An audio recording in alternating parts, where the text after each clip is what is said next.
Here's what I want you to do. Close your eyes. Take a deep breath in through the nose, hold it, and exhale, and keep your eyes closed. And think back to a time in school when you had an amazing learning experience. One of those ones where everything just stuck. You got it? Okay, hold on to it. Open your eyes. And now we're going to do a little poll. For how many of you in this room did you remember a quiz you took? Okay. How many of you remember a test? Oh, one guy in the back. Okay. Now, for how many of you did you remember something you made, something you created, something that made you think differently than you had before? Nice.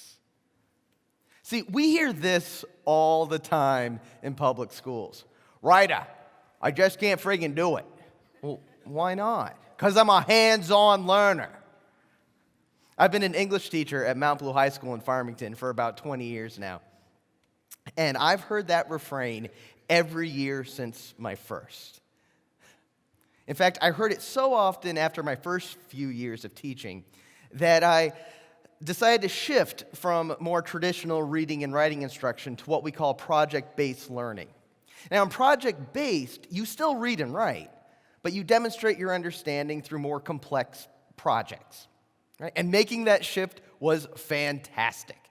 Like, my room went from being this kind of barren place to being full of sculptures and art and music and food and trees. So many trees.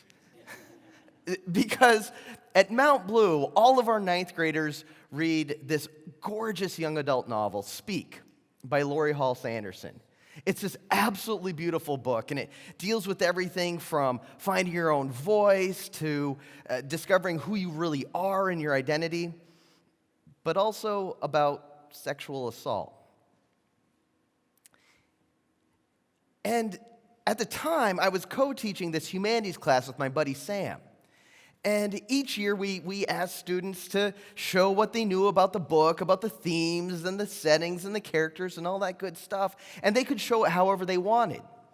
And because Lori Halse Anderson focuses very heavily on tree symbolism and tree metaphors, 90% of the time we got trees. So many trees. And you know where those trees ended up at the end of the unit, at the end of the year? In the trash, the dumpster. So, Sam and I got thinking about that, and I got really down after looking at these projects just sitting there at the end of every year. And so I went where anyone goes when you're feeling depressed, the internet. And on the internet, on Twitter, I discovered this community called #DTK12Chat, and this idea called design thinking. In design thinking, we bias towards action rather than just argue about possibilities. We actually try things. We see every solution as a prototype in constant need of iteration, and we always bring things back to the user and whether or not their needs have been met. Design thinking has been around in the engineering world for years and years, but I found this community of educators who are working to put those principles to work in the classroom. And what they were describing sounded awful similar to what Sam and I had started to do, but with one important difference. Their students were solving problems. Their kids were designing playground spaces and redesigning school lunch menus. They were designing irrigation systems for communities experiencing drought, and they were even designing experiences for immigrant communities to share their stories with their new homes. And something clicked. What if instead of creating a project to prove you read a book in the service of solving a problem? And so Sam and I started with a classic, John Steinbeck's Of Mice and Men. And we had been teaching this book for years, and for years we had put George on trial for the murder of Lenny. And students had to demonstrate whether or not he was guilty or innocent. And unless you were playing one of the lawyers, you really didn't do the homework. And unless you were a really good actor, the whole thing became just a horrible parody. So we needed something different. And we thought about students like Tucker. Tucker's like one of those kids we call our rough and readies. They're ready to do anything that does not involve schoolwork. And they've been through more in their short time on this earth than any of us would care to admit. So we thought about Tucker. And we said, Tucker, if you just let him get after it, give him some space, hold him accountable, maybe forgive a swear or two along the way, he can do some remarkable stuff. And so we had Tucker start reading the book and do some deep empathy work and really understand what these characters need. And what Tucker discovered was that the men on this ranch needed a place to call their own, a homestead, and they needed to be able to afford it. And thus, Of Mice in Tiny Houses was born. Tucker and his classmates had to make every feature in the tiny houses they designed suit the needs of the men on the ranch. They had to connect everything to evidence from the book. They also had to use their math skills to build within a budget and to build everything to scale. They had to do some deeper empathy work by studying 1930s migrant workers, by listening to WPA recordings of the time. And they had to interview and work with professional tiny house builders to make sure their designs were sound. When Tucker showed his project to the class, it was something like this. All right, so I've got 2 stories with a balcony because George and Lenny need to stay together because Lenny can't live without him, but George needs his space. Right? And we've got a stove in the middle because the air circulates better and it's much more affordable that way. And, well, the whole thing is built with curves because Lenny likes the touch and feel of curves. So I ran into Tucker a couple of weeks ago, and I told him that I was thinking about his project, and he's now in the building and construction program there at Mount Blue in Foster Tech. And he goes, "You remember the metal roof I put on that thing? Oh, that thing will last forever, and it sounds so good when it rains." Now, I had forgotten that detail.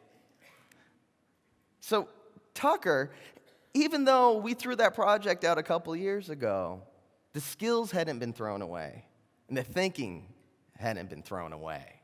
And he was now practicing the same skills in building and construction that he had practiced to design that tiny house. So fueled by that proof of concept and thinking about this idea of spaces that people need, I tried to do something a little more ambitious when we got back to speak. Because I was feeling less and less equipped to have conversations about sexual assault with my students because I had become more and more aware of how my experiences as a middle-class, white, middle-aged male were bringing a bias to the table. And I was thinking about my students like Hannah, who had endured trauma that I couldn't begin to imagine, much less talk with her about. And so I got thinking, what else could we do? And I thought about members of my extended family, Alan and Sarah Ewing Merrill, who have been doing amazing work right here in the greater Portland community with asylum seekers.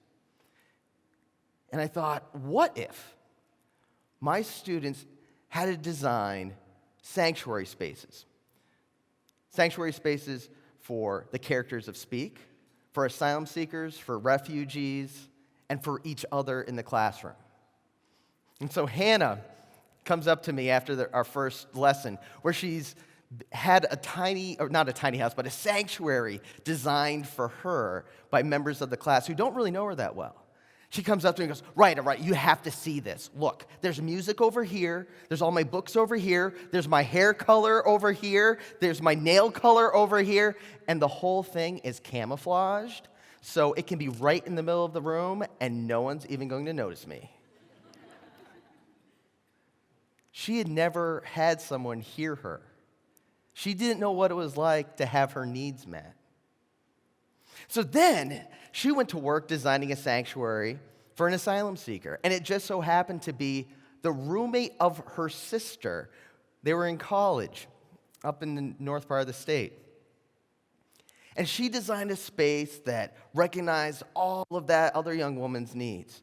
A place to call her own, a feeling of belonging. But she also learned in that there were some things she couldn't relate to, this constant sense of otherness. She didn't know what that was like. And so she took that thinking and she designed a sanctuary for the art teacher in the book Speak. And she did that in Minecraft. And she built this amazing art studio that had all the materials you need in it. But she also designed a space for this gentleman to go and get really angry with no one being hurt because he was constantly full of rage. And she wanted to give him a space where he could vent safely. What Hannah was experiencing was that idea that once we learn to have our own needs met, and we experience that for ourselves, we can learn to do that for others as well. She blogged about her experience, and she put it up online. And it's something I ask all my students to do, is to blog about their learning. And it was such an eloquent blog that I tweeted it out and linked it to, tagged Lori Hall Sanderson, the author of Speak. And the next day, Lori wrote back. Words do not do justice to the look on Hannah's face when she saw that. See, I have a vision for public schools, and it doesn't require millions of dollars in new funding, though that would be super nice. What it requires is a shift in our mindset, one from how do we to how might we. Because there isn't just one solution. There are many, many possibilities. And we have to grant ourselves the grace and time it takes to figure out what really works best for us, for our students, for our communities, for everyone.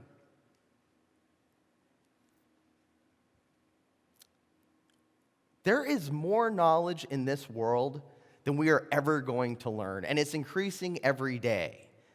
We're going to lose the battle to learn everything, but we can win a much bigger war of purpose and with a focus on meaning and value.